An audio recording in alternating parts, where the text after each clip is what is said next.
Hello বন্ধুরা, চলে এসেছি আজকে তোমাদের কাছে নিয়ে পমফ্রেট ঝাল নিয়ে।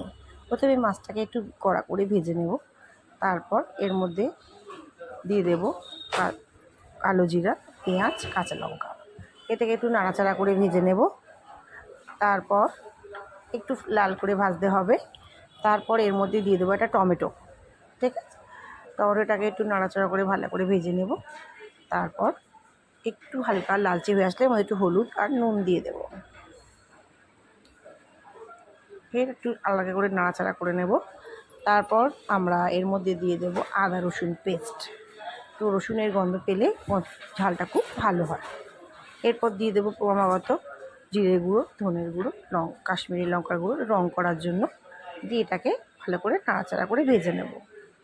কাশ্মীরি লঙ্কার গুঁড়োটা দিলে লাল হয়, রংটা একটু ভালো লাগে।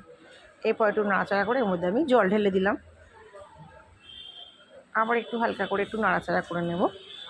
তারপর একটু মিষ্টি দিয়ে দেবো। একটু মিষ্টি মিষ্টি খেতে ভালোই লাগে, হালকা মিষ্টি, তাতে রঙটাও একটু ভালো করে। এরপর আমি জল দিয়ে একটু ভালো করে নাড়াচাড়া করে জল ঢেলে দিলাম। মশলাটা দেখুন তেল ছেড়ে গেছে। তেল ছেড়ে গেলে হালকা করে এর মধ্যে আমি জল দিয়ে দেবো।